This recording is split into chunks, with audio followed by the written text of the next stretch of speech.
I am proud to introduce the first of today's student speakers. Veronica Raylyn Rose Clay is a candidate for the degree Bachelor of Arts in English and is an award-winning spoken word artist and a published poet. After earning her Associate of Arts degree from Metropolitan Community College in Maple Woods, Veronica was awarded the prestigious Hummel Family Scholarship that allowed her to continue her education at Rockhurst University, where she majored in English and minored in leadership development. Veronica has written for the Rockhurst Sentinel and is a proud member of the Black Student Union and the English Club. During her senior year, Veronica served as the president of both the Alpha Sigma Nu and Sigma Tau Delta Honor Societies and was the recipient of the Father Aloysius J. Breen S.J. Award for Excellence in English Studies. In January, she attended the 2019 Missouri Governor Student Leadership Forum on behalf of Rockhurst University. Her recent TED Talk, Embracing America's Biracial Narrative, explores systemic racism from the perspective of a biracial artist and woman who wants her listeners to understand the importance of the biracial narrative in America. She has presented both scholarly and creative work at the Midwest Modern Language Association Conference, the Sigma Tau Delta International Convention, and on KCUR's Central Standard. Veronica will use the skills she has developed at Rockhurst University to empower and uplift the people of Kansas City, and she looks forward to furthering her career as a writer and public speaker. Veronica?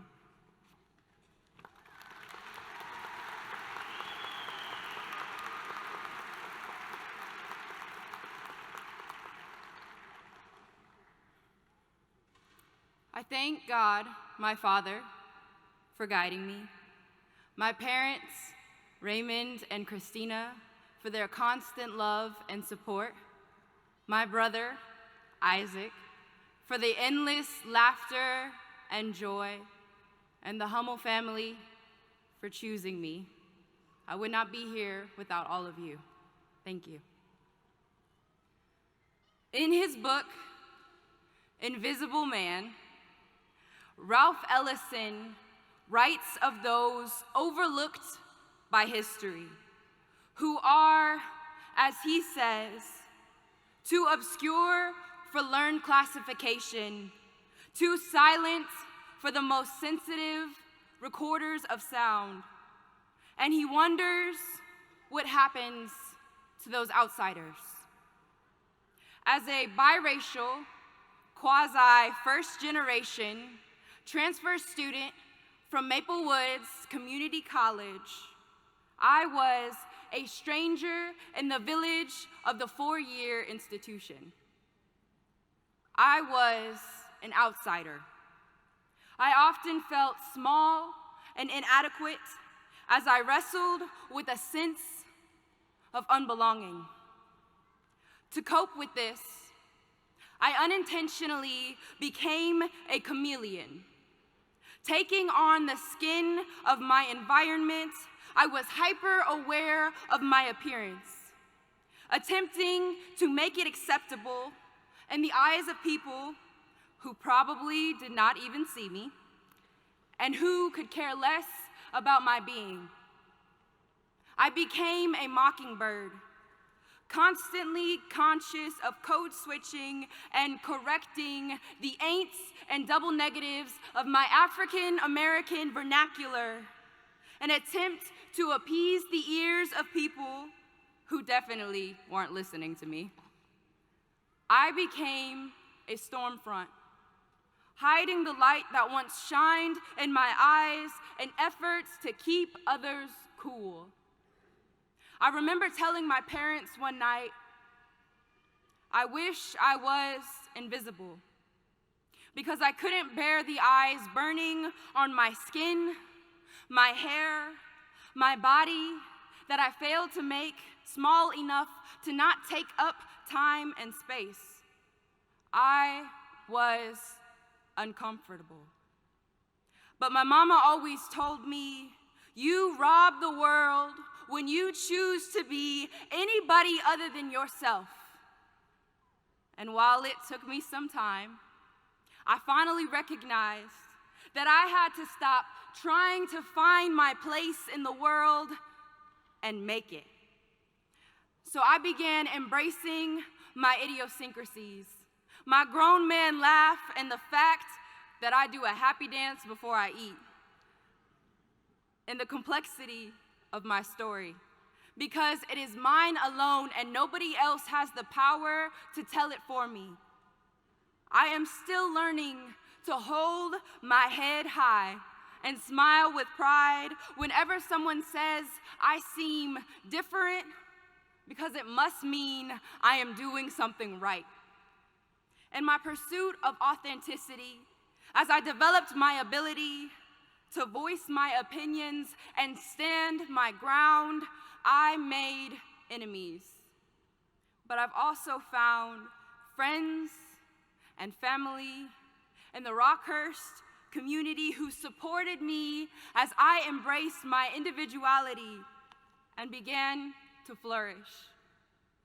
I owe a special thanks to the English department faculty who were welcoming and were the first to ensure that as Rockhurst became a home for all, that home included me.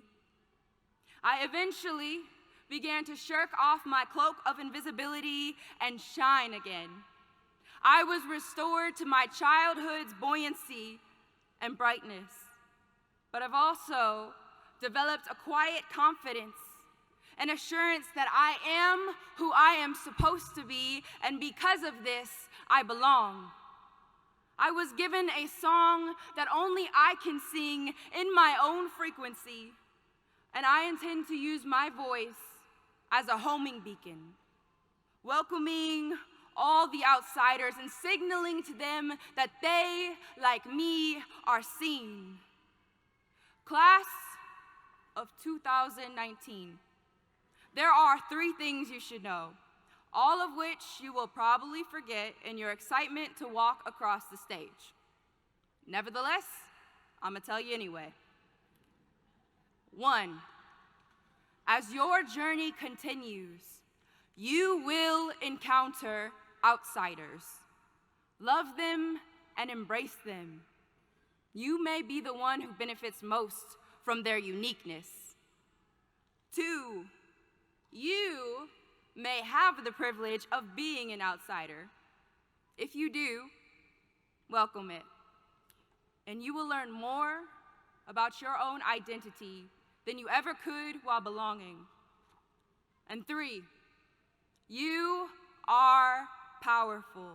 You are among those privileged with a higher education, and I pray that you will use your privilege to make the world a better place for all. Ellison wonders what happens to the outsiders, and I like to think that they eventually find home in their bodies, in their family, in the various spaces they occupy. No longer a stranger, I made my home at Rockhurst University, in the halls of Arupe, and the sounds of the fountains, and the laughter and debate of my favorite classmates, and the companionship of every single person who has walked alongside me in my journey. I thank you, and congratulations to the class of 2019.